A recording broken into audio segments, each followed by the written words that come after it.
हरिओम सभी को।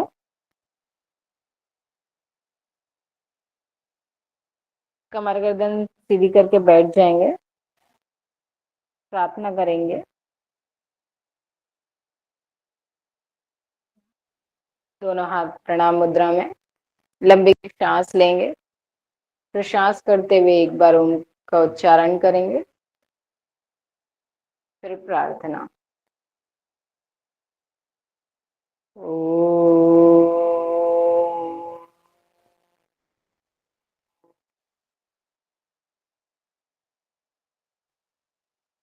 ओम सहनावतु सहनो भुनक्तु सह वीर्यं करवावहै तेजस्विनावधीतमस्तु मा विद्विषावहै।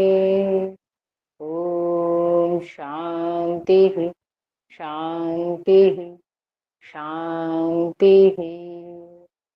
Rub your palm. Put on your eyes. Slowly open your eyes. Hariom सभी को। आज का हमारा सेकंड है टीचिंग एप्टीट्यूड। हम टीचिंग एप्टीट्यूड पढ़ेंगे। सिलेबस हमने देख रखा है। फर्स्ट हम इंट्रोडक्शन पढ़ेंगे।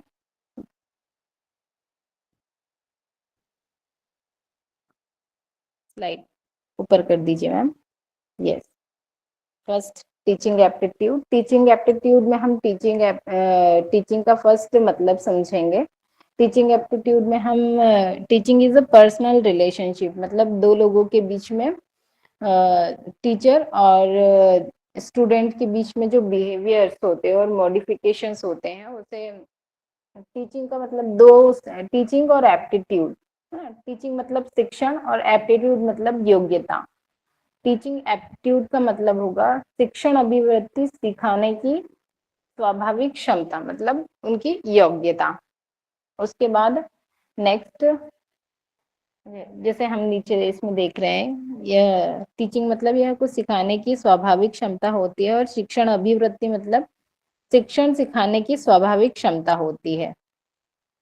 मैम स्लाइड नीचे।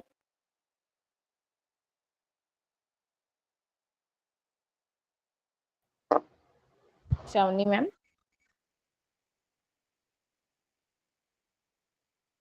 टीचिंग एप्टीट्यूड में हम इसके अंदर कुछ डेफिनेशंस है।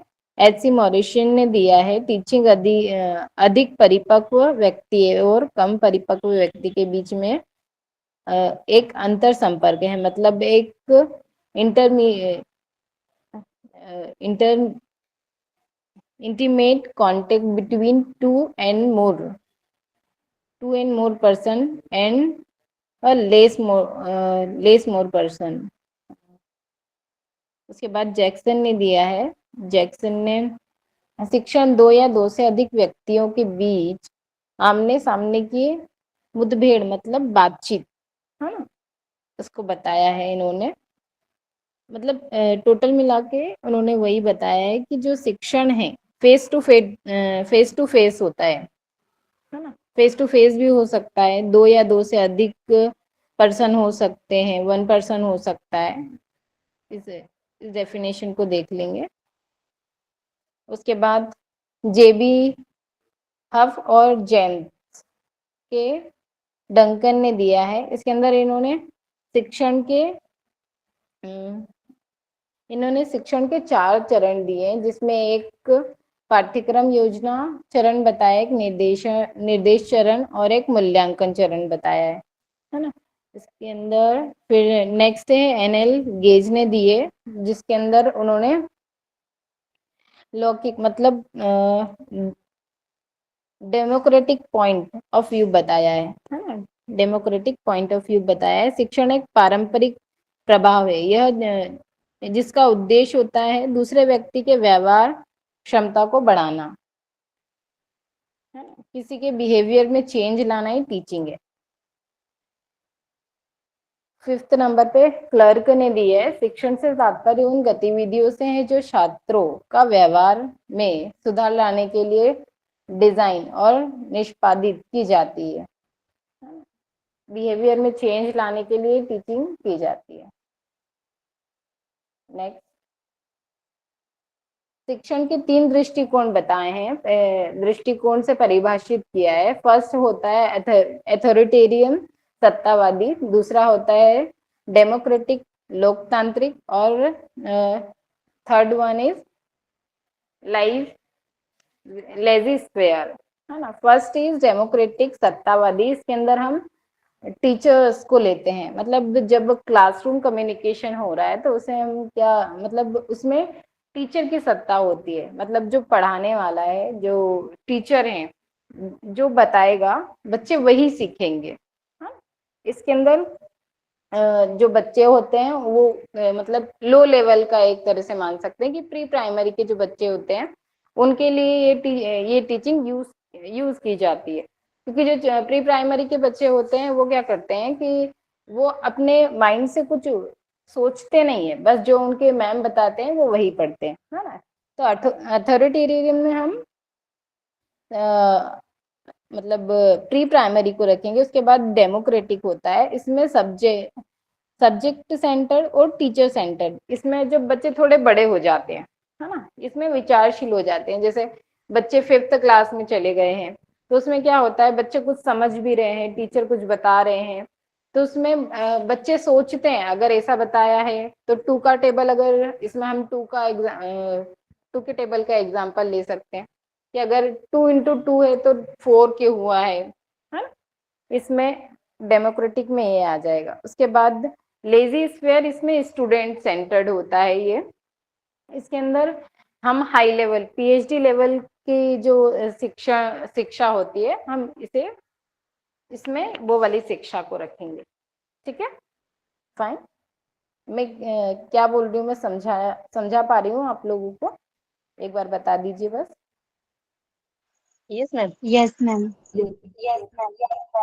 ठीक है, चल कंटिन्यू करते यस हैं मैम। इसमें। ओके, इसके अंदर कंटिन्यू करते हैं शिक्षण के उद्देश्य, है ना। ऑब्जेक्टिव्स ऑफ टीचिंग, मतलब शिक्षा के क्या क्या उद्देश्य हो सकते हैं। तो फर्स्ट, नॉलेज एंड डेटा प्राप्त करने में मदद करता है ना। जो उसके बाद हम चरित्र और व्यवहार को आकार देना, मतलब कैरेक्टर कैरेक्टर और बिहेवियर के लिए शेप, मतलब कैसे बच्चे का व्यवहार, जैसे बच्चा देख रहा है वैसे ही वो सीखेगा। अगर टीचर्स उसे जैसा गाइड करेंगे वो उसी तरह से सीखेगा। उसके बाद होता है स्वतंत्रता को बढ़ावा, है ना। उसके बाद इंडिपेंडेंसी। नेक्स्ट, विद्यार्थियों को प्रेरित करना, मोटिवेशन, स्टूडेंट्स का मोटिवेशन होता है। उसके बाद रचनात्मक सोच को बढ़ावा देना, मतलब क्रिएटिविटी थिंकिंग। अगर कुछ चीज कर रहे हैं तो उसमें कैसे क्रिएटिविटी आ सकती है। अगर हमने किसी मैम बोल रहे हैं कि अगर मतलब आपको ये आपको करना है, कोई सा प्रोजेक्ट बनाना है और ये इस टॉपिक पे है कि आपको सोलर एनर्जी के बारे में बताना है, तो आप इसको किस तरह से, तो मतलब उसमें कुछ क्रिएटिविटी, वो क्या क्या ला सकता है, वो क्या सोचता है, वो सब उसके प्रोजेक्ट में दिखाई देगी। उसके बाद होता है सामाजिक कौशल विकास करना। इसमें बच्चा जो है वो सोसाइटी में किस तरह से जाएगा, उसे कैसा बिहेव करना चाहिए, ये इसमें उसकी विशेष वो होती है, उसके मेन उद्देश्य होता है ये। नेक्स्ट एक, हाँ, नेक्स्ट इसके बाद हमें लक्षण, कैरेक्टरिस्टिक्स ऑफ गुड टीचर। एक अच्छे टीचर की क्या क्या विशेषता हो सकती है, तो वो सहानुभूतिपूर्ण होना चाहिए। उसके बाद नेतृत्व होना चाहिए, धैर्य होना चाहिए, जुनून होना चाहिए, पैशंस होना चाहिए टीचर में, प्रभावी लक्ष्य निर्धारण होना चाहिए। उसके बाद स्पष्ट संचार होना चाहिए, मतलब क्लियर कम्युनिकेशन होना चाहिए, एक आदर्श के रूप में कार्य करना चाहिए, है ना। उसके बाद अनुकूलनशील और लचीलापन, मतलब फ्लेक्सिबिलिटी होना चाहिए टीचर के पढ़ाने में। तैयारी, प्रिपरेशन होना चाहिए पहले से, आत्मचिंतन होना चाहिए, और आजीवन सीखना, मतलब जो लर्निंग है वो आजीवन, मतलब कि लाइफ लॉन्ग है। है ना, लाइफ लॉन्ग लर्निंग होती है। उसके बाद नेक्स्ट, सीखने के प्रति प्रेम को बढ़ावा देना है कि जो हम सीख रहे हैं, जो मतलब सीख रहे हैं तो उसके लिए हमें प्रेम होना चाहिए। अगर हम योगा में पीएचडी करना चाहते हैं तो उसके लिए हमारा प्रेम होना चाहिए, जब भी हम उसे कर सकते हैं। नेक्स्ट, शिक्षण की प्रकृति और उसकी विशेषताएं, है ना, उसकी कैरेक्टरिस्टिक्स हैं। फर्स्ट है, शिक्षण के विभिन्न स्तर होते हैं, है ना, डिफरेंट डिफरेंट लेवल्स होते हैं टीचिंग के। उसके बाद इसमें एक गतिशील वातावरण में होता है, यह एक गतिशील वातावरण डेमोक्रेटिक इन्वायरमेंट में होता है। शिक्षण शिक्षा शिक्षण, निर्देश और प्रशिक्षण से गहरा संबंध होता है। मतलब learning, instruction and training and education, है ना, ये तीनों का, ये चारों का आपस में एक गहरा संबंध होता है। उसके बाद नेक्स्ट, यह एक मूल्यांकन सॉरी यह मूलतः एक बौद्धिक गतिविधि है, मतलब मेंटल एक्टिविटी है। नेक्स्ट मैम, थोड़ा सा ये नीचे करिए। हाँ, यह एक समाज सेवा है, मतलब सोशल सर्विस है।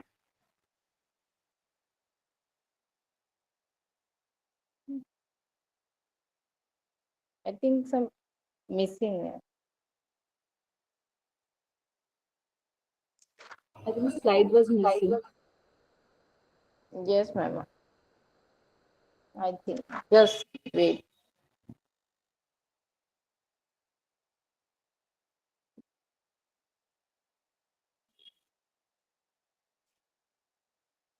नहीं, मिसिंग नहीं है वो, उसमें थोड़ा सा पॉइंट ऊपर नीचे हो गए हैं। फिफ्थ के बाद सिक्स्थ आना चाहिए, तो वो पॉइंट नंबरिंग का थोड़ा सा प्रॉब्लम है, वो बाकी सब ठीक है। ठीक है, फिफ्थ नंबर का पॉइंट है इसके अंदर, यह एक कला के साथ एक विज्ञान भी है, मतलब ये इसे। और सिक्स नंबर पे समाज सेवा है। सेवेंथ नंबर पे इसमें यह एक लंबी प्रक्रिया, मतलब एक लॉन्ग प्रोसेस है। उसके बाद सतत है, मतलब कंटिन्यूअस प्रोसेस है। टीचिंग इज अ आजीविका, मतलब डिफरेंट क्या, teaching is a profession. Ma'am इसके बाद लेवल्स ऑफ टीचिंग।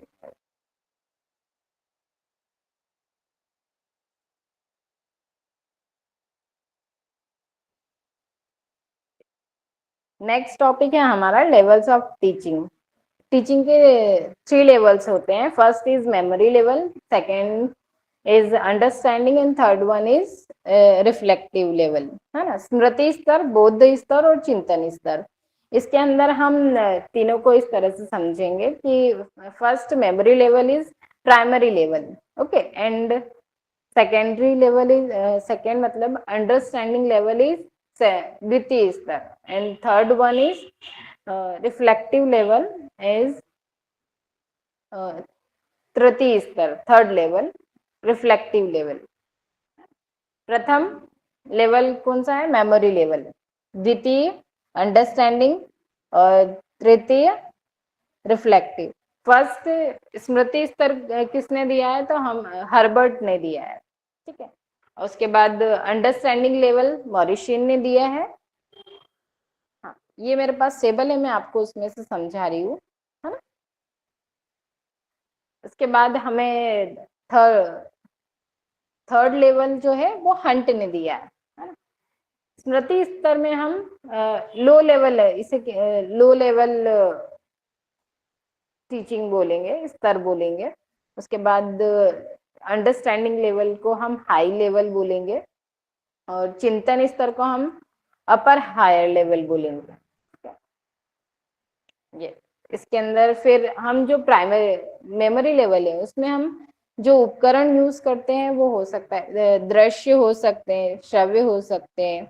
इसमें दृश्य श्रव्य दोनों हो सकते हैं, मॉडल हो सकते हैं, चार्ट हो सकते हैं, चित्र, टीवी, रेडियो, मतलब स्मृति स्तर में हम इन सब उपकरणों का यूज कर सकते हैं। यस, इसमें मूल्यांकन किस तरह से होता है मेमोरी लेवल में, तो इसमें हम मूल्यांकन मौखिक रूप से कर सकते हैं, लिखित रूप से कर सकते हैं, मतलब ओरल हो सकता है, रिटर्न हो सकता है, निबंध, है ना, निबंध के प्रकार से हो सकता है इसमें मूल्यांकन। और इसके अंदर इसकी जो विधि होती है उसे क्या होता है, मतलब इसमें हम बार बार, जैसे अगर छोटे बच्चे हैं तो उन्हें अगर 1 से 10 तक पढ़ाना, 1 to याद कराने, तो इसमें क्या होता है, अगेन एंड अगेन रिपीटेशन होता है ना। तो स्मृति स्तर के अंदर हम जो प्री के बच्चे होते हैं, छोटे बच्चे होते हैं, उस लेवल को रख कर याद करेंगे तो मेमोरी लेवल वहां पर यूज होता है। Next one is understanding level, है ना। ये मॉरिशियन ने दिया है, मॉरिशियन ने इसे high level language, high level teaching level बोलते हैं ऐसे। उसके बाद इसमें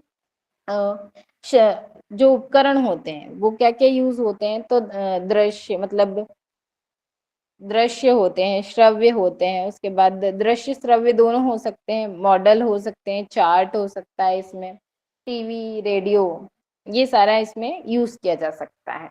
इसके बाद इसमें जो मूल्यांकन होता है वो मूल्यांकन इस तरह से होता है, इसमें डिस्कशन होता है मूल्यांकन में, है ना। इसमें डिस्कशन कर सकते हैं, मेथड्स, लेक्चर्स हो सकता है इसमें। उसके बाद इसमें एक्सप्लेनिंग मेथड यूज हो सकता है इसमें, मतलब एक्सप्लेन, जो बच्चा है अगर हम उससे कुछ पूछते हैं तो वो सामने वाला बच्चा हमने जो पढ़ाया उसमें रिस्पॉन्स कितना कर पा रहा है, इस मेथड्स का यूज कर सकते हैं, है ना। इसमें जो और ऐसे और ऑब्जेक्टिव टाइप के मूल्यांकन भी कर सकते हैं हम, ठीक है। And third one is reflective level, third one is reflective level, यह स्टूडेंट सेंटर्ड होता है। जो हमने फर्स्ट लेवल पढ़ा मेमोरी लेवल, वो टीचर सेंटर्ड होता है, ठीक है। And understanding level is teacher and student centre both होता है, टीचर स्टूडेंट सेंटर्ड होता है, और थर्ड लेवल स्टूडेंट सेंटर्ड होता है। ये अपर हायर लेवल होता है जो पीएचडी के बच्चे होते हैं उनके लिए। इसमें अंत विषय तर्क, प्रॉब्लम सॉल्विंग होता है, मतलब इसमें एक बच्चे को एक प्रॉब्लम दे दी जाती है, उसका सॉल्यूशन के लिए वो बच्चा खोज करता है, ठीक है। इसमें जो इवेल्युएशन होता है वो एक्सपर्ट्स के द्वारा किया जाता है, ठीक है ना। इसमें निबंध जैसा भी मूल्यांकन हो सकता है, जैसे हम थीसिस वगैरह बनाते हैं, ठीक है।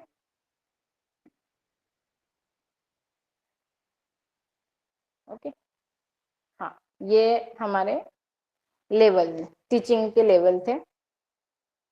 आप लोग समझ पा रहे हैं ना मैं क्या बोल रही हूँ? Yes, yes. मैम अब कैरेक्टरिस्टिक्स निकालिएगा।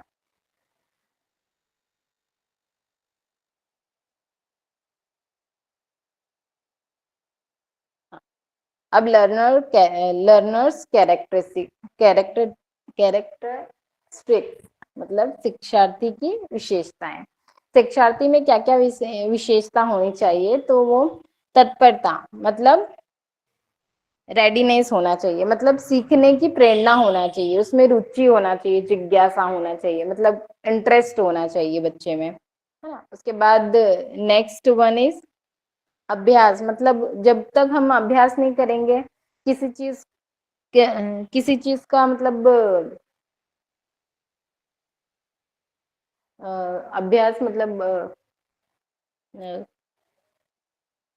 जब तक हम उसे कंटिन्यू, हाँ, सतत अभ्यास नहीं करेंगे, हाँ, सतत अभ्यास नहीं करेंगे जब तक वो चीज हमें, जैसे अगर हम पढ़ रहे हैं अभी, तो अगर हम उसका कंटिन्यू रिवीजन नहीं करेंगे तो वो चीज हमें याद नहीं रहेगी, हाँ।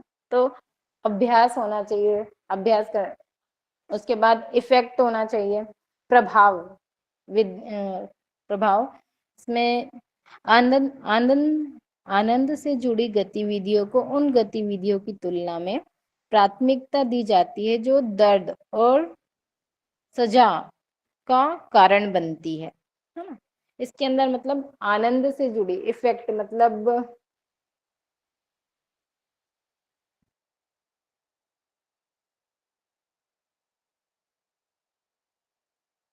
कोई समझा पाएगा इसे?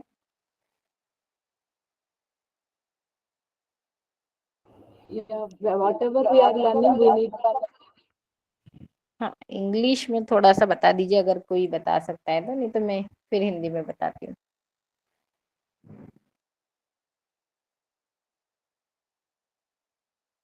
I think whatever we are learning, we need to. Sorry.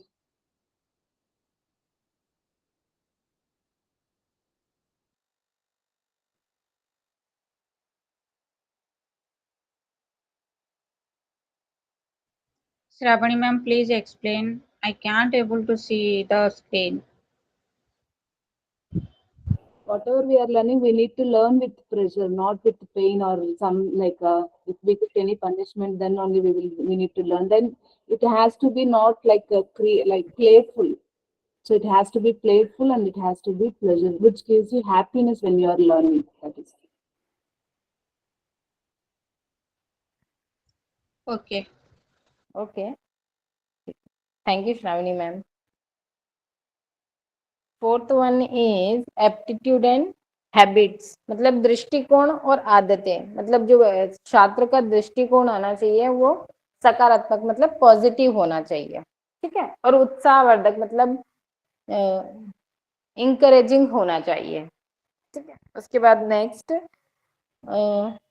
क्रोध और ईर्ष्या का भाव नहीं होना चाहिए, मतलब ये सीखने की क्षमता को कमजोर करते हैं, मतलब उससे गुस्सा नहीं आना चाहिए, है ना। उसका अभाव होना चाहिए कि अगर कुछ पढ़ना है तो बच्चे को गुस्सा आ रहा है या फिर मतलब उसे कुछ प्रॉब्लम हो रही है, तो ऐसा भाव नहीं होना चाहिए उसमें, उसका अभाव होना चाहिए, ठीक है।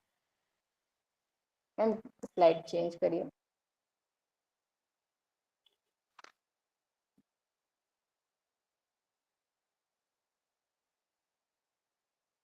अब शिक्षार्थियों की विशेषताओं को मोटे मोटे तौर पर नीचे उल्लेखित शीर्षकों का अध्ययन किया जा रहा है। मतलब कि कुछ पर्सनल व्यक्तिगत विशेषताएं भी होती है, जिससे कि बच्चे में कुछ यहाँ पे पढ़ते हैं व्यक्तिगत विशेषताएं।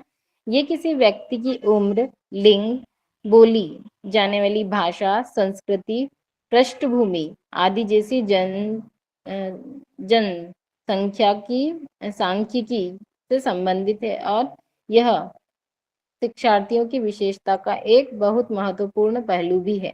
मतलब कि पर्सनल हो सकता है कि जैसे अभी हम यहाँ पर सभी क्लास में हैं, तो जैसे मेरी लैंग्वेज अलग है ना, मेरा मेरा हिंदी मीडियम है और बहुत सारे बच्चों का इसमें इंग्लिश मीडियम है। तो कहीं कहीं पे क्या हो रहा है, थोड़ा सा प्रॉब्लम आ रही है ना, कि थोड़ा सा हमारा जो पर्सनल है वो थोड़ा सा डिफरेंट है ना, कि मुझे हिंदी में समझ में आता है, आप लोगों को इंग्लिश में समझ में आता है। ये शिक्षार्थी की अपनी पर्सनल विशेषताएं हो सकती है, मतलब उनकी कुछ अपनी खुद की भी कैरेक्टरिस्टिक्स हो सकती हैं। उसके बाद शैक्षणिक विशेषताएं, शैक्षणिक next number, ma'am slide change करिए। एकेडमिक कैरेक्टरिस्टिक्स हो सकती हैं इसके अंदर।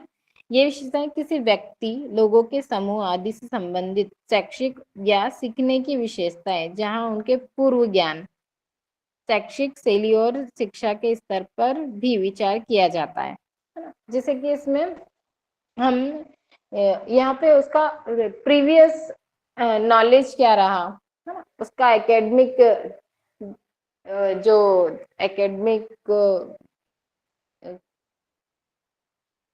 एकेडमिक लर्निंग जो भी मतलब शिक्षण रहा, तो वो किस तरह का हो सकता है कि जहाँ वो पढ़ता होगा बच्चा, उसका बैकग्राउंड अच्छा नहीं होगा, जहाँ से जिस स्कूल में आ रहे हैं उसे अच्छा नहीं पढ़ाया होगा, तो हो सकता है वो वीक भी होगा। किसी बच्चे को बहुत अच्छा पढ़ाया होगा तो वो बहुत ज्यादा इंटेलिजेंट होगा, है ना। तो ये उसकी शैक्षिक विशेषताएं भी हो सकती है। सामाजिक एवं भावात्मक, next next slide ma'am. Next characteristics है सामाजिक एवं भावात्मक विशेषताएं, मतलब सोशल एंड इमोशनल, है ना, सामाजिक और भावात्मक विशेषताएं। इसमें ये किसी व्यक्ति या समूह से संबंधित विशेषताओं को निर्दिष्ट करते हैं, जैसे आत्म छवि, आत्म प्रभावकारिता और एकजुटता आदि है, मतलब सेल्फ इमेज, है ना। इसमें सेल्फ इमेज जैसे सामाजिक, जो बच्चे होते हैं वो क्या करते हैं कि सोसाइटी, जैसे आजकल बच्चे, जो छोटे छोटे बच्चे भी हैं, वो सोशल मीडिया का सामाजिक रूप से, मतलब उन्हें, बच्चे चाहते हैं कि उन्हें कोई वो करे, बच्चे चाहते हैं कि वो ज्यादा फेमस हो, है ना।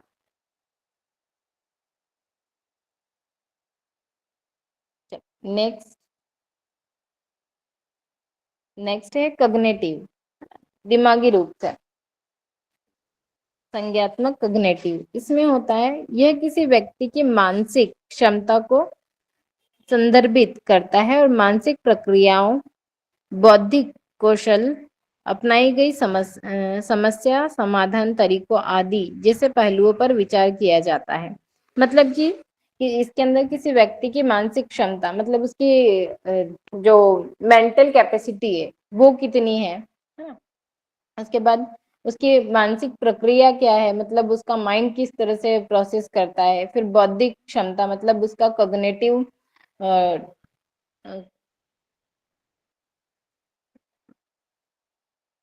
इसके अंदर, ठीक है, मतलब उसका हाँ,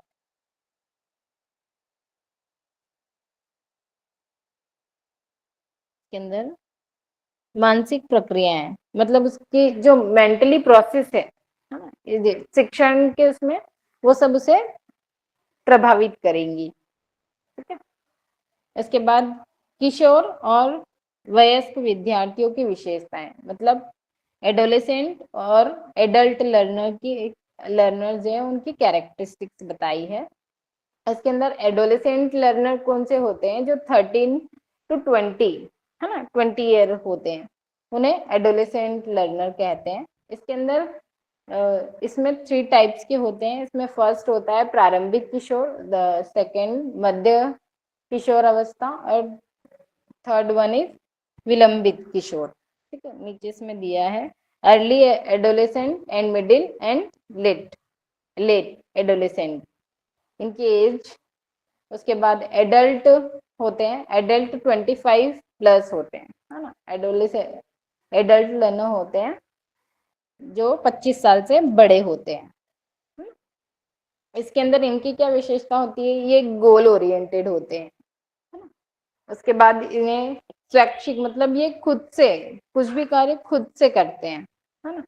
उसके बाद ये भविष्य उन्मुखी होते हैं, मतलब फ्यूचर ओरिएंटेड होते हैं, और मोटिवेटेड होते हैं, मतलब सेल्फ मोटिवेटेड। इन्हें अलग से मोटिवेशन देने की जरूरत नहीं पड़ती है, ये खुद से सेल्फ मोटिवेटेड होते हैं, है ना। ये इसमें जो इसमें वही एडोलेसेंट और एडल्ट लर्नर की विशेषताएं दी गई है। इसमें आप ये लोग ये खुद पढ़ सकते हैं इसमें, है ना। ठीक है। Next factor affecting teaching, ma'am निकाल दीजिएगा।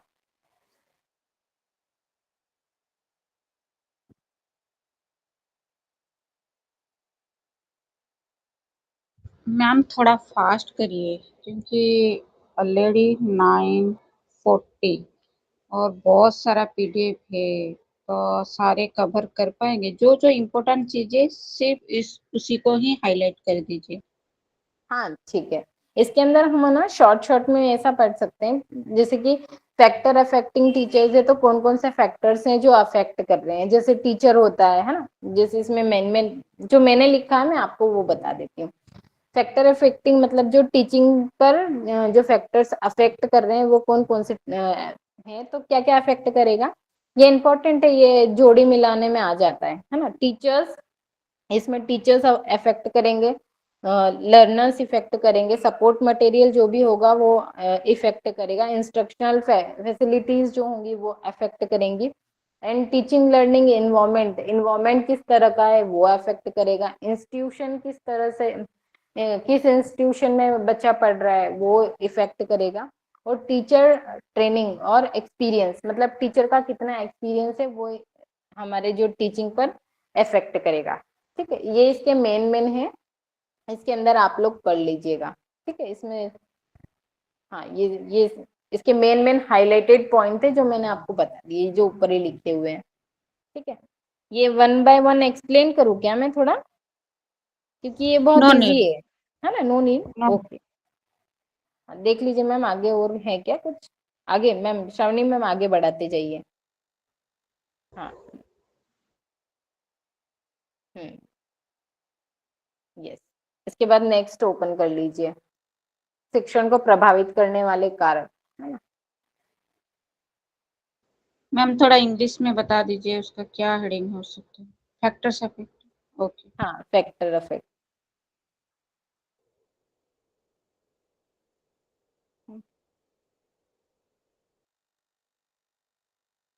Just now we फैक्टर्स ये हो गया है, कौन कौन से, ये हो गया है।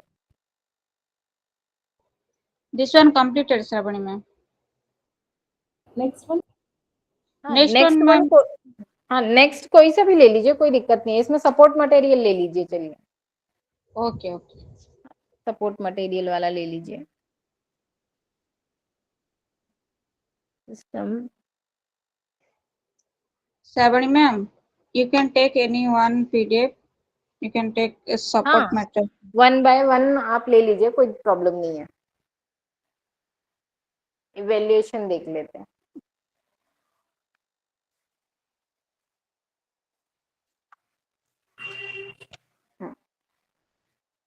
हाँ, मूल्यांकन, इसमें हम सेक्शन में मूल्यांकन किस तरह से करेंगे, तो फर्स्ट हम जो इसमें इवेल्युएशन मतलब कमजोरियों को हमको मतलब कमजोरियों को जानना है इसमें। ठीक है, इसका मुख्य काम क्या होता है, इन्वॉल्वमेंट मतलब फीडबैक लेना।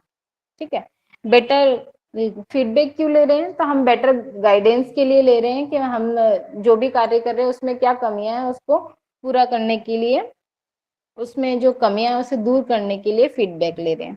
ठीक है, और मोटिवेशन, जब हम मूल्यांकन कर रहे हैं तो उसमें क्या होगा, उसमें मेन मोटिवेशन भी होगा कि हमारा जो वर्क है उसमें क्या प्रॉब्लम आ रही है, उससे इवेल्युएशन से हमें उसका पता चलेगा। ठीक है, इवेल्युएशन का मुख्य उद्देश्य यही है ना? प्रभावी मूल्यांकन प्रणाली के लक्षण, हाँ उसके, हाँ ये उद्देश्य बताए मैंने जो अभी आपको, ये लक्षण।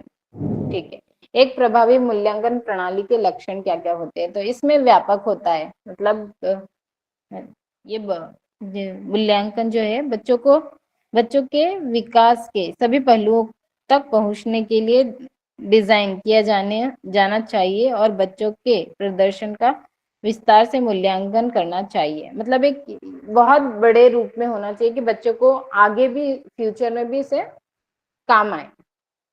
ठीक है, उसके बाद एक कंटिन्यूअस प्रोसेस होनी चाहिए मूल्यांकन की भी, है ना? उसके बाद नेक्स्ट व्यवस्थित होना चाहिए, जो मूल्यांकन हो वो सिस्टमेटिक हो। ठीक, उसके बाद इस जो मूल्यांकन होगा उसमें फीडबैक भी मिलना चाहिए। ठीक है, प्रोवाइड फीडबैक, जैसे कि अगर अभी मैं पढ़ा रही हूँ तो इसमें आपको क्या अच्छा लग रहा है, नहीं अच्छा लग रहा है, उसका फीडबैक भी मिलना चाहिए। उसके बाद लास्ट वन इज प्रौद्योगिकी का समावेश,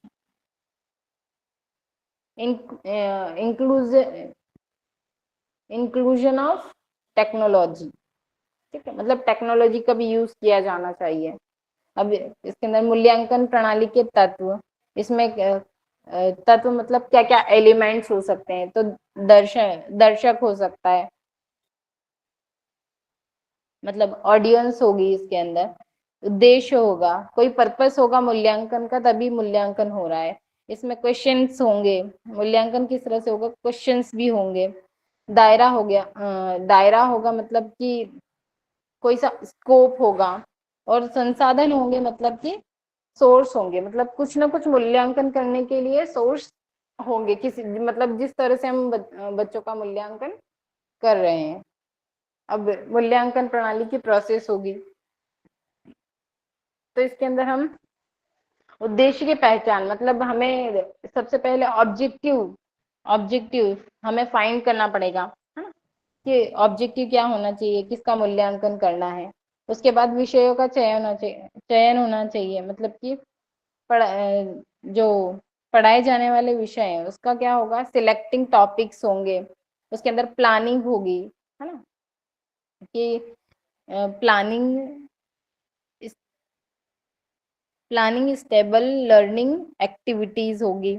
उसके बाद इवेल्युएशन होगा, मूल्यांकन होगा, और परिणामों को फीडबैक के रूप में उपयोग करना, है? जो उसका परिणाम होगा उसका उसे यूज करना। उसके बाद मूल्यांकन के प्रकार, टाइप्स ऑफ मूल्यांकन according to basis of sorry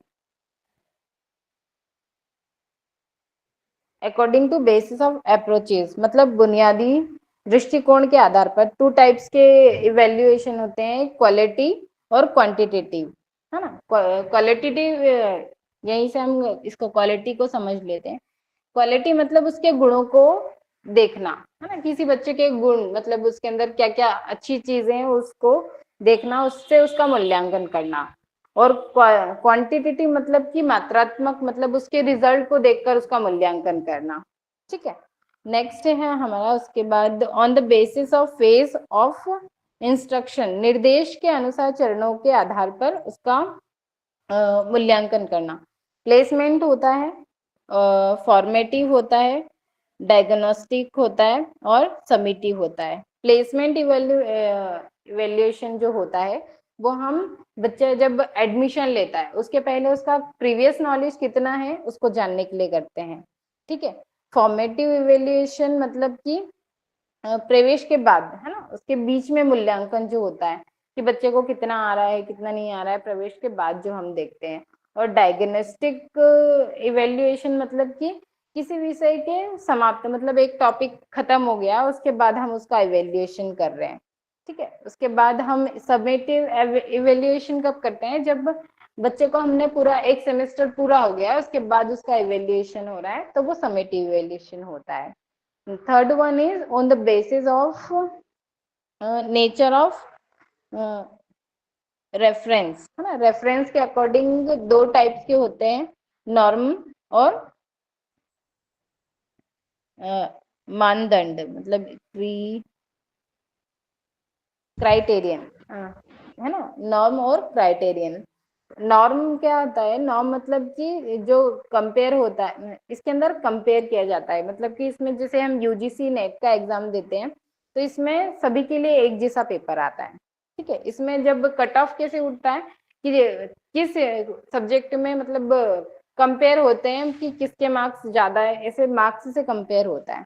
और जो क्राइटेरियन होता है इसमें एक जो मतलब कि जैसे हम 10th के बच्चे को एग्जाम दिलवा रहे हैं तो जैसे 10th में एक क्राइटेरिया फिक्स है कि 60% स्टूडेंट इज फर्स्ट डिवीजन, ठीक है, एंड 55 सेकेंड डिवीजन, है ना। उससे इसमें मतलब जो नॉर्म होता है इसमें एक क्राइटेरिया फिक्स नहीं होता है, और क्राइटेरियन में हमारा एक क्राइटेरिया फिक्स होता है कि इसके अंदर अगर इतने होंगे तो बच्चे के फर्स्ट डिवीजन होगा, और उससे नीचे होंगे तो बच्चे का सेकंड डिवीजन होगा।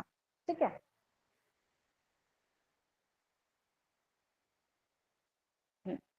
नेक्स्ट मात्रात्मक, ये सब डिटेल में है जो अभी हमने छोटा छोटा समझा है। इसके अंदर हमने जो क्वांटिटेटिव, हाँ स्टॉप करिए मैम, इसके अंदर हमने क्वांटिटेटिव मात्रात्मक समझा है। इसके अंदर क्या हो सकता है, जो रिटर्न में एग्जाम हो सकता है, ओरल हो सकता है, और उसके अंदर प्रैक्टिकल एग्जाम्स हो सकती है ना, एग्जामिनेशन हो सकता है। और क्वालिटेटिव में क्या होता है, उसके अवलोकन, मतलब इंटरव्यू होगा, मतलब जैसे उसके गुणों को देख रहे हैं यहाँ पर, है ना, जो मैंने अभी बताया था वही है। इसमें रेटिंग स्केल होती है कि इतना अच्छा किया है बच्चे ने, उतना इससे, हाँ वही है। ये सारा डिटेल में है ना, ये सारा डिटेल में है, जो अभी हमने शॉर्ट में समझा है ये सारा डिटेल में है। हाँ, नीचे नीचे नीचे करिए मैम। हाँ, है ना। हाँ।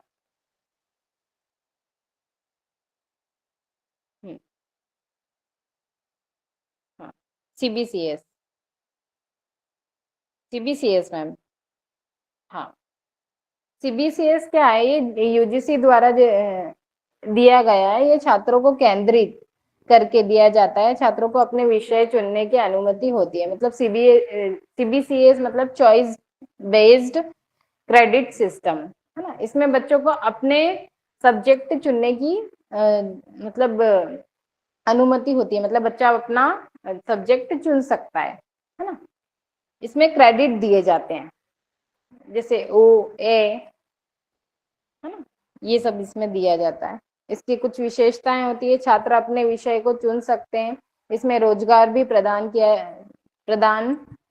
या मतलब रोजगार मिल सकता है, मतलब जॉब मिलने में इसमें अधिक क्रेडिट प्राप्त करने पर मौका मिलता है। ठीक है, छात्र अपना विश्वविद्यालय बदल सकता है, जिसमें क्रेडिट ट्रांसफर भी किए जा सकते हैं। सीबीसीएस में क्या होता है कि अगर बच्चा कहीं पढ़ रहा है और अगर वो चेंज करता है तो क्या होता है, उसका जो क्रेडिट होता है वो पूरा क्रेडिट दूसरे स्कूल में जहाँ वो जा रहा है उसमें क्रेडिट मतलब वहां पर ट्रांसफर कर देते हैं। ठीक है, ये इसकी विशेषताएं। इसमें तीन मेन होते हैं इसके कोर्स का विकल्प होता है ना। फर्स्ट होता है कोर कोर्स होता है, अनिवार्य रूप से जो एक मुख्य विषय होता है इसमें कोर कोर्स वो होता है। सेकेंड वन इज विकल्प पाठ्यक्रम होता है, मतलब इलेक्टिव कोर्स होता है, मतलब छात्र अपने कौशल, मतलब कि उसके कौशल, कौशल को इंग्लिश में क्या बोलेंगे? मीन्स जो चीज में Skill. हाँ कंफर्टेबल है, परफेक्शन है, उसी सब्जेक्ट को हाँ लिए। हाँ, एक्सपर्ट होता है ना बच्चा, कौशल मतलब उसका जो बच्चा जिसमें हॉबी मतलब बोल सकते हैं उसे, जो उसे बहुत अच्छे से आता हो, Skill, ma'am. है ना। उसके बाद यस मैम, उसमें थर्ड वन होता है, उसमें एक फाउंडेशन कोर्स होता है। इसमें क्षमता वृद्धि पाठ्यक्रम के रूप में भी जाना जाता है। ठीक है, मतलब एक फाउंडेशन सब्जेक्ट भी होता है उसके अंदर। अपने विषय से जुड़ा कोई भी कोर्स या कार्य जो हमारे ज्ञान में वृद्धि करे वो फाउंडेशन कोर्स में ले सकते हैं। ठीक है,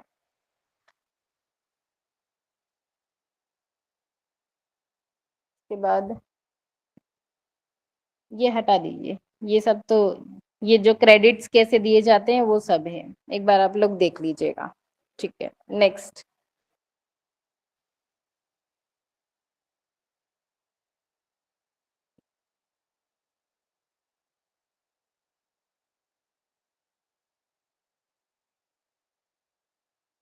टीचिंग सपोर्ट मटेरियल।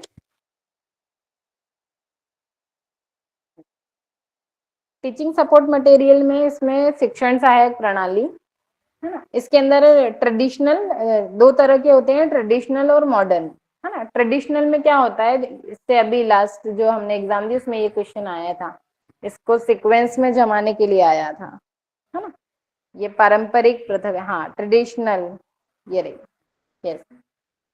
इसमें चॉक एंड टॉक पद्धति कहते हैं ना, इसे चॉक एंड टॉक पद्धति कहते हैं। इसमें श्याम पट, इसके अंदर क्या क्या होता है, तो श्याम पट होता है, पाठ्य पुस्तक होता है। इंग्लिश वाले थोड़ा सा स्क्रीन पर इंग्लिश में पढ़ लेंगे, है ना। चॉक टॉक मेथड होता है, पोस्टर मेथड होता है, मानचित्र और ग्लोब होता है, फ्लैश कार्ड्स होते हैं, है ना। ये इसके अंदर जो जो भी यूज होते हैं ये सारे हमें याद करने हैं। इसके गुण अवगुण है, ये आप लोग पढ़ लीजिएगा। इसमें modern and ICT based teaching, जो कि अभी हम लेटेस्ट में यूज कर रहे हैं। हाँ,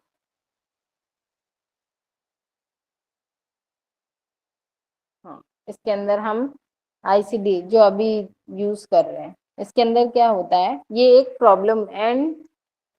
प्रॉब्लम बेस्ड एंड सहयोगात्मक शिक्षण है ना। इसमें क्या होता है कि जो इसके जो मुख्य, इसके अंदर जो प्रमुख विधियां होती है उसमें फ्लिप्ड क्लासरूम आता है, ठीक है, जो आईसीटी बेस्ड होता है। इसमें मेन यही है, इसकी जो विधियां हैं जो मेन है, इसमें फ्लिप्ड क्लासरूम आता है, मतलब उल्टा क्लासरूम। पहले बच्चे पढ़ के आते हैं, उसके बाद फिर क्लास में उसे पढ़ाया जाता है वही चीज। ठीक है मैम, नीचे कर दीजिए, आई थिंक नीचे आएगा। ये रहा, स्टॉप स्टॉप स्टॉप, ऊपर गया ये। इसमें फ्लिप्ड, ये रहा फर्स्ट नंबर पे फ्लिप्ड क्लासरूम। इसके अंदर उल्टा क्लासरूम होता है, मतलब पहले बच्चे पढ़ के आते हैं, फिर दोबारा से उन्हें क्लास में वही चीज पढ़ाई जाती है। उसके बाद design thinking and creative ideas, मतलब वास्तविक जीवन का उदाहरण देते हुए बच्चों को कैसे सिखाना है, उसका उस तरह से उसका एनालिटिकल स्किल एंड क्रिएटिविटी को देखा जाता है। इसमें माइंड मैप्स होते हैं, मतलब कि किसी को किसी चीज को कैसे समझाना है, उसको मतलब थिंकिंग, मतलब उसको सोचा जाता है। माइंड मैप ये रहा। स्व शिक्षण उपकरणों का उपयोग किया जाता है माइंड मैप में। ठीक है, use of self learning tools. ठीक है, आईसीटी बेस्ड टीचिंग मेथड्स, इसके अंदर क्या होता है, वर्चुअल होता है ना, वर्चुअल लैब्स हो सकते हैं, ओपन होता है, एजुकेशन रिसोर्स होते हैं इसमें। उसके बाद learning management system, LMS learning management system होता है इसके अंदर। इसमें मूक्स आता है ना, इसके अंदर मूक्स है, और फ्री ऑनलाइन टूल्स होते हैं इसके अंदर, निशुल्क ऑनलाइन प्रशिक्षण उपकरण आते हैं। इसके बाद इसमें गेमिफिकेशन, गेमिफिकेशन आता है कि इसका उपयोग करके खेल के माध्यम से जो सिखाते हैं उसे गेमिनेशन बोलते हैं ना, गेमिफिकेशन बोलते हैं, सॉरी। उसके बाद आधुनिक और आईसीटी आधारित सहायक प्रणाली में प्रयुक्त उपकरण, मतलब आईसीटी में, और आईसीटी में यूज होने वाले कौन कौन से उपकरण है, तो लैपटॉप हो सकता है, इलेक्ट्रिक नोट्स हो सकते हैं, नोटबुक हो सकती है, एजुकेशनल गेम्स हो सकते हैं, ऑडियो हो सकता है, विजुअल हो सकता है, टीचिंग एड्स हो सकते हैं, सीडी डीवीडी प्रोजेक्टर्स हो सकते हैं, है ना, इसके अंदर ये सब आएगा। ये दोनों में कंपैरिजन है, इसमें आप पढ़ लीजिएगा, उसमें कोई अभी हमने जितना देखा उतना ही है।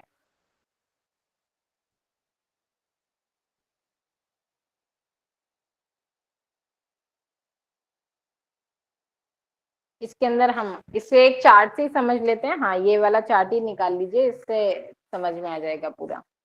ठीक है, टीचर सेंटर जो टीचर सेंटर जो मेथड होती है ना, लार्ज ग्रुप में होती है। लार्ज ग्रुप में क्या होगा, टीचर सेंटर्ड मेथड। इसमें कौन कौन सी मेथड्स आएंगी, तो लेक्चर्स मेथड आएगी, टीम टीचिंग मेथड्स आएंगी, और टीवी एंड वीडियो प्रेजेंटेशन आएगा। टीम टीचिंग मेथड्स मतलब अगर एक क्लास है तो क्लास के अंदर दो टीचर्स हैं, एक प्रेजेंट कर रहा है और दूसरा पढ़ा रहा है, हाँ, टीम टीचिंग मेथड्स। और मिक्स्ड स्टूडेंट्स, मतलब small group team teacher method क्या होती है, इसमें ग्रुप डिस्कशन होता है, सेमिनार्स होते हैं, पैनल डिस्कशन होता है, इसमें प्रोजेक्ट मेथड्स होती है, वर्क्स ट्यूटोरियल्स होते हैं, केस स्टडी होती है, रोल प्ले होता है। जैसे बच्चों को हम रोल प्ले के माध्यम से अगर किसी किसी को कुछ बता दिया है, मतलब रोल प्ले, किसी एक टॉपिक दे दिया है, उसमें अलग अलग, जैसे राम सीता लक्ष्मण, ऐसे रोल के माध्यम से बच्चों को पढ़ाते हैं, है ना। स्टिमुलेट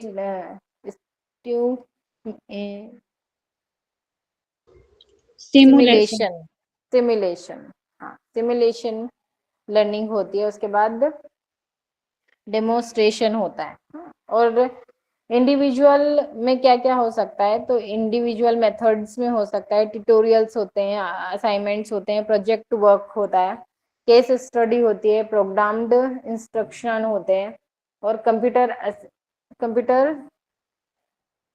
असिस्टेड लर्निंग होती है, इंटर एक्टिव वीडियोस होते हैं, ओपन लर्निंग होती है। उसके बाद ह्यूरिस्टिक मेथड्स होती है। ह्यूरिस्टिक मेथड दिया है आर्मस्ट्रॉन्ग ने दिया है, ठीक है, ये आ सकता है क्वेश्चन, मैम ने लिखवाया था, ये आर्मस्ट्रॉन्ग ने दिया है ह्यूरिस्टिक मेथड, ठीक है। इसमें ये सारे जो मेथड्स है इनके पूरे डिटेल्स भी दिए हैं मैम ने, इसके क्या मतलब गुण है, प्रॉफिट और लॉस दोनों बताए हुए हैं। आई थिंक इसके बाद सिर्फ बचा है ऑब्जेक्टिव ऑफ टीचिंग एप्टीट्यूड, हाँ, और उसके बाद क्वेश्चन वाले वो हैं, थोड़ा सा जूम करिए।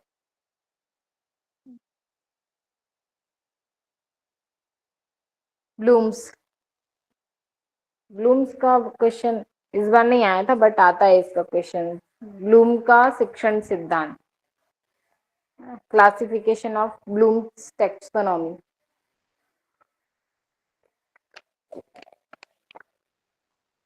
Blooms objective, Bloom's objective 3H इसमें दिया है, इसे 1956 में बेंजामिन ब्लूम ने दिया है, ठीक है। इसमें 3H की बात होती है, जिसमें 3H में मेन होता है हेड, सेकंड हार्ट, और third one is hand. Head मतलब कॉग्निटिव, हार्ट मतलब हार्ट मतलब एक मिनट, Effective. हाँ effective, and third one hand मतलब साइकोमोटर स्किल्स, ठीक है। जो कॉग्निटिव डोमेन होता है उसमें हम के सी A to SE के रूप में याद करते हैं। के से knowledge, comprehension, application, analysis, synthesis and evaluation. Cognitive मतलब ज्ञान, कॉम्प्रिहेंशन मतलब समझ, एप्लीकेशन मतलब उपयोग, और एनालिसिस मतलब उसका विश्लेषण करना, और सिंथेसिस मतलब अपने ज्ञान को कुछ नया बनाकर उसमें ऐड करना, और इवेल्युएशन मतलब मूल्यांकन, ठीक है।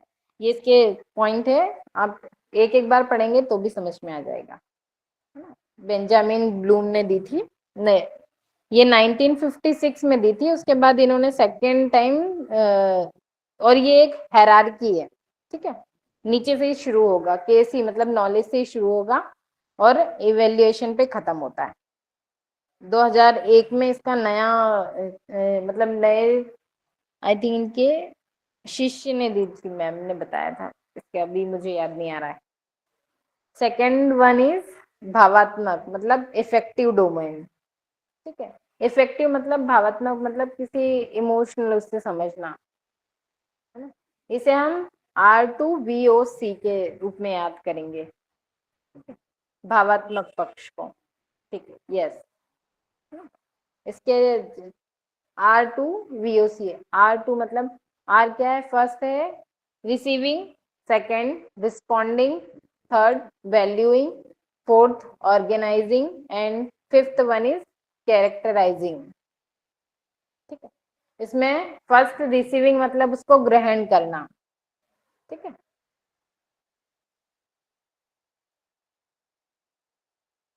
हाँ मैम, ये तो गैगनेस का है मैम, इसके ऊपर ऊपर है, ऊपर, बस बस बस इसके नीचे, जस्ट नीचे, हाँ बस ये रहा, हाँ।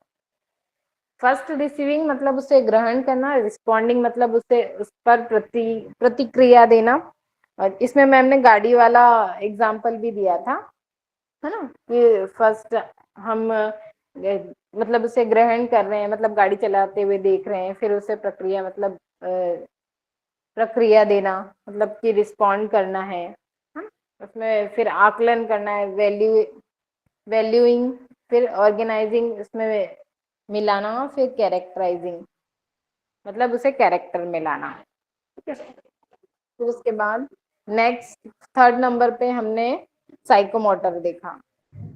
साइकोमोटर मतलब ये स्किल्स, या सॉरी इसमें आएगा गाड़ी वाला जो एग्जाम्पल है, मैंने यहाँ बताया था, इसमें फर्स्ट इसे हम इम्पान के रूप में याद रखते हैं। फर्स्ट इमिटेट, ऑब्जर्व, देखकर सुनकर ग्रहण करना।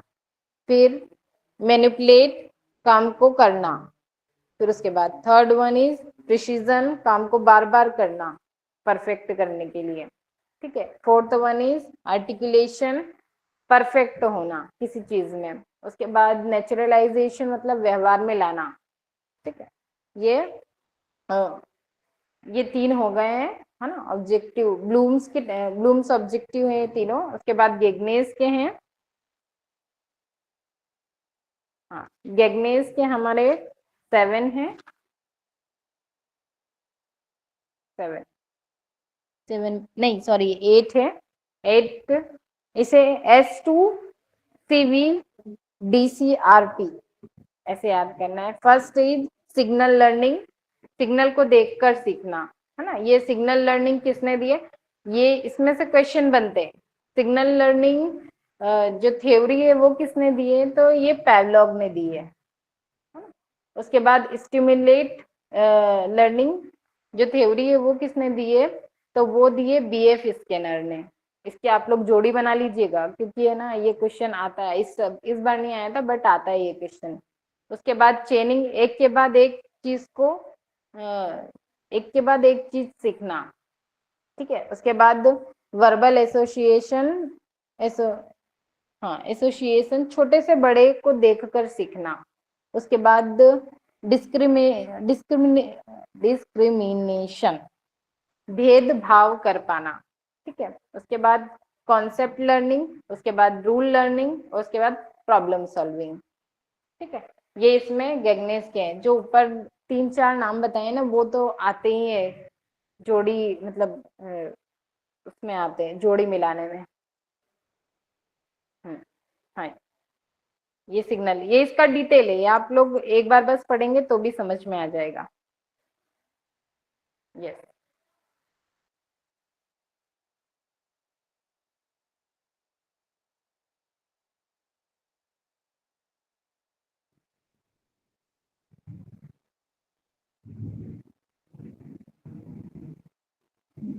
हाँ, इसके अंदर कुछ मिक्स टॉपिक बताए थे मैम ने, है ना। आई थिंक ये लास्ट टॉपिक है अपना। श्रावणी मैम, इसके बाद और कितना बचा है, एक बार चेक कर लीजिए, क्योंकि इसके बाद बस वो है हमारे क्वेश्चन आंसर की PDF है, वो हम बाद में कर लेंगे, वो खुद से भी सॉल्व कर सकते हैं। आई थिंक कंप्लीटेड है, ये लास्ट वन है। No, Swayam is there, Swayam and MOOC. I think that is simple only we can learn. ये लास्ट वन है ना। Swayam is also there. Sorry, Swayam MOOC also there. अच्छा, स्वयं, okay, online. हाँ, ये सब उसके अंदर भी पढ़ सकते हैं, ICT में भी पढ़ लेंगे, उससे कोई प्रॉब्लम नहीं है ना। ICT में ये हमें आता है, स्वयं प्रभा, ये सारा चीज हमें ICT में भी आता है, नो ओके प्रॉब्लम, फाइन। है ना। और ये इसमें मिक्स जो टॉपिक है, इसमें अगर पढ़ना है तो इसमें पेडागोजी मतलब शिक्षा शास्त्र है, मतलब टीचर सेंटर्ड होता है। इसमें बच्चों को बस पाठ्यक्रम मतलब कि जो सिलेबस होता है बस वही पढ़ना होता है। और एंड्रोगोजी मतलब कि स्टूडेंट सेंटर होता है, इसमें बच्चे अपनी भागीदारी मतलब इसमें बच्चे पार्टिसिपेट करते हैं, है ना। इसके अंदर शिक्षण के सिद्धांत कुछ दिए हैं, ये क्वेश्चन में जरूर आ सकते हैं। हाँ, ये पढ़ लेते हैं। हाँ, सरल से जटिल की ओर मतलब कि सिंपल टू कॉम्प्लेक्स जाना। फिर उसके बाद फॉर्म, नॉन टू अननोन, फिर सीन टू अनसीन, ठोस से अमूर्त के, है ना, कॉन्क्रीट टू एब्स्ट्रैक्ट तक जाना। फिर particular to general and whole to part. उसके बाद इनफाइनाइट टू डिफाइनाइट। हाँ, उसके बाद psychological to logical and analysis to synthesis, ये जाना। इसमें ये इंपॉर्टेंट है, इससे क्वेश्चन, एक लाइन का क्वेश्चन भी बना था, मैंने क्वेश्चन देखा था, एक लाइन का क्वेश्चन भी बना है, हाँ, इससे तो इसे एक बार पढ़ लीजिएगा। माइक्रो टीचिंग क्या होती है? माइक्रो टीचिंग बीएड में करवाई जाती है। इसमें 36 मिनट का एक सर्किल होता है। उसके अंदर फर्स्ट हम पहले प्लानिंग करते हैं, फिर टीच करते हैं, ठीक है। ये 6 मिनट मेन जो टीचिंग होती है वो 6 मिनट की ही होती है, बट ये जो पूरा साइकिल होता है वो 36 मिनट का होता है। इसमें पहले हम प्लान करते हैं, फिर टीच करते हैं 6 मिनट। उसके बाद हमें जो सामने जो मतलब हमारे गाइड होते हैं वो हमें सुनते हैं, उसका फीडबैक मिलता है। उसके बाद फिर हमारे टीचिंग में क्या कमी है वो फिर से जो पढ़ा रहा होता है व्यक्ति उसे वो फिर से रीप्लान करता है। उसके बाद फिर से रीटीच करता है, फिर री फीडबैक मिलता है। इसी तरह ये साइकिल जो साइकिल है ये चलती रहती है ना, इसे माइक्रो टीचिंग कहते हैं, ठीक है। ये रिफ्लेक्टिव अभी हम पढ़ के आए हैं, है ना। रिफ्लेक्टिव टीचिंग चिंतन स्तर ये पढ़ के आए हैं। ब्लेंडेड लर्निंग क्या होती है? ब्लेंडेड लर्निंग होती है मतलब कि इसमें हम अलग अलग प्रकार से शिक्षा को जैसे क्लासरूम मैनेजमेंट होता है, इसमें ब्लेंडेड में ऐसा होता है कि एक मिनट में इसमें डिफरेंट डिफरेंट टाइप से हम सीखते हैं, है ना। हो सकता है कि हम ऑनलाइन भी सीख रहे हैं और हो सकता है कि हम ऑफलाइन सीख रहे हैं, है ना। इसमें दोनों तरह से लर्निंग हो सकती है।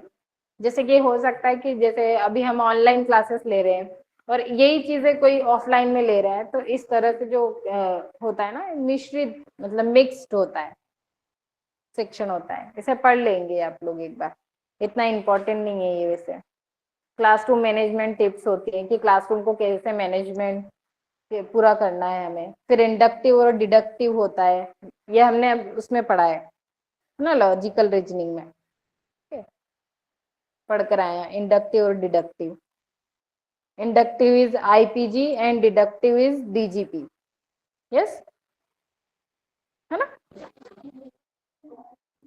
Inductive is particular to general and deductive is general to particular, yes. इसके बाद नीचे मैम, नीचे हाँ स्लाइड नीचे करिए। इसके अंदर ये कुछ डेट्स मैम ने लिखवाई थी, ये आप एक बार देख लीजिएगा कि कौन से दिन क्या मना रहे हैं हम, ठीक है। I think completed.